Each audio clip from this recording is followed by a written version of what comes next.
Guys, welcome back to Strong Successful Male. So for today, I'm going to read an article titled, I'm no longer willing to travel to find love.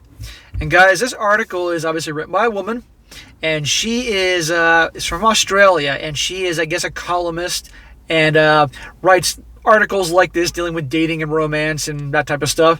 Also does a podcast. I guess she's kind of known down under, so to speak.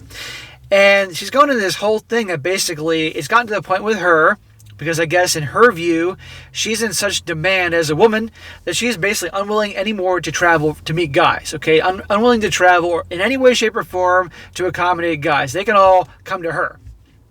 And you're going to see her breaking it down that basically the distance that she's willing to travel for guys is like 10 kilometers, or the equivalent to like 6+ miles, which is nothing. And I find this funny, guys, because you see some pictures of her in the article. So if you want to see what she looks like, you can click on the link in the description. And I'm guessing, just looking at it real quick, she's somewhere in her mid-40s. And I would say that she is, for her 40s, not bad. And I'm being generous there. Not bad. You know, if she's done up, the hair is looking good, she's dressed well, she's got some makeup on, not bad. But still, you see the attitude in today's world that a lot of women have. Even the not bad looking ones, okay? It's one thing if she was like a 10 for being in her 40s, but just being a little bit above average. But that is how things are in today's world. And I told you guys so many times, where does that come from? Where does it come from? Validation from men. The never-ending, incessant compliments and validation from men, thanks to things like on social media, dating apps, all that. This is why I tell you guys, I get so frustrated with women about the high and mighty attitude and just the way many women treat guys in today's world, especially in the dating scene. Don't do these things. So if you're on Instagram and you see a pretty girl that you either you know her or you don't, it's just someone you follow, stop liking all the pictures. You're building up the egos. Same thing goes with Facebook. On the dating app, stop bombarding them with texts and emails and messages and shit like that. Okay? Stop signing up for things like OnlyFans, okay? Stop responding to texts immediately. Stop out in public just being so obvious, staring at women, unless you're going to go talk to them. These are all things, are validation that just builds up the egos, okay? And at the end of the day, it's guys' fault for this, so I'm calling you out on this. So don't do these things, otherwise you get this type of thing. So I'm going to go into this here, guys. Not very long, but it's just kind of funny to show you how things are nowadays. Starts off, the other night, I was scrolling on the dating apps, and I discovered something new about myself that I'm not exactly proud of. I was in the mood for a date, and preferably sooner rather than later. So, when a cute bloke from Balmain popped up on my screen, my first thought was, nope, too far. I can't be bothered traveling to the other side of the city. Then a bloke from Manly took my fancy, but I thought, nope, catching a ferry just seems like too much effort after the week I've had. After a brief ponder on why I've suddenly become a bit of a postcode snob, I realized it's a side effect from a year of social distancing. No, it's not. It's a side effect of so much attention and validation. Guys, when you have your average woman can get bombarded with attention and likes and compliments and all that stuff on social media and dating apps, what do you expect? I mean, think about it, guys. Just as an average guy, if you were suddenly getting bombarded all the time from women that are chasing after you and like you, guaranteed your ego would definitely take off. Okay? So this is why I tell you guys, don't do this stuff. You see, it's no surprise to anyone that pesky coronavirus really put a halt on the old love life. It was a year that saw me reach a lazy dating low. I found myself leaving my tracky bottoms on and only getting dressed from the waist up for an awkward Zoom dates that involved bad internet connections and far too much time trying to figure out where the best lighting was in my house. Whereas a year ago, I would sprint across town for a date because the guy had found a place that makes chili margaritas served by a mariachi band because, how fun. These days, well, let's just say I've moved my dating app location preference to within 20 kilometers. Okay, that's a lie. It's around 10 kilometers from my house. And again, I was curious because I know how far 10 kilometers is because this is in the United States. We don't use the metric system. And in terms of mileage, that's like 6+ miles. That's nothing. She's not willing to travel more than 6 miles to go meet a dude because it's too inconvenient. What does that say about, obviously, the about her and how she thinks of herself. And you're going to see, even then, that's not good enough because and you're going to see in her view, the guys should all come to her. Says here, hi, my name is Jana Hawking, and I become a lazy dater. If I want to make a date, but I don't want to spend gazillions on an Uber fare to get there and decide I don't like the bloke. It's gotten so bad that I've had to make a vow to stop taking first dates to the awesome Spanish bar across from my house because the waiters now know me on a first name basis and give me opinions on each bloke I bring in. No, Jana, he's not right for you. He ordered the cheap beer. So obviously she gets out a lot. Okay, so it's like, who cares? Guys are a dime a dozen. Says the lazy dating trend is a growing trend. And it's not just me who's lost the urge to travel for a date.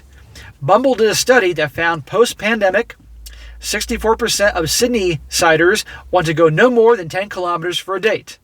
A more generous group of 23% said they'd be willing to travel up to 25 kilometers to meet people outside their area. And just 13% said they were happy to meet someone from anywhere in the city. Has the whole work from your home scenario left us less eager to venture further afield? Also, we can all agree that the bloke comes to the girl's suburb first. Call me old-fashioned, but it just seems like the polite thing to do. I know, it's very 1950s take on things, but the romantic in me thinks that chivalry isn't completely dead. So in other words, how many women nowadays, they compare the 1950s as this time where obviously of all this, men are basically being, what they talk about us today and all that, what the feminists don't want to be again. But all of a sudden, we don't want the whole 1950s man, that type of guy. But we do want him if he can then do things that'll be accommodating to us. Like pick us up and take us out and do the whole chivalry thing. But anything else with the whole stereotypical 1950s guy, we don't want that. But just as long as it benefits us. It's not just the postcode, though. My laziness extends further than travel. I now know that I don't want to commit to dinner on a first date. How about we just go for a casual drink and see if we vibe? Is it lazy or smart to keep the first date casual? I'm going to go with option B. Well, actually, I agree with that. I tell you guys all the time, your first date, meet up for a drink. Okay? Because you have no idea who's going to be on the other side of that table, especially you guys do dating apps, okay? You have no idea what her personality is going to be like, and you certainly don't know what she looks like, because it's not very hard with your basic phones to take pictures at a certain angle in a certain way and do some touching up to make the girl go from looking like a 4 to looking like a 7, all right? Or making her look thinner and all that, okay? So always one drink for the first day. I've told you guys in other videos before. If you're new to the channel, ever heard me say that before? One drink, okay? Because then she shows up, you don't like her personality, or you sure as hell don't like the way she looks. You have your beer, and you get to take off. End of story. You get a whole dinner, you're stuck there with her. And not to mention, you're paying a lot more money for someone, and your time is being wasted with somebody you have no interest in. So I agree with her there.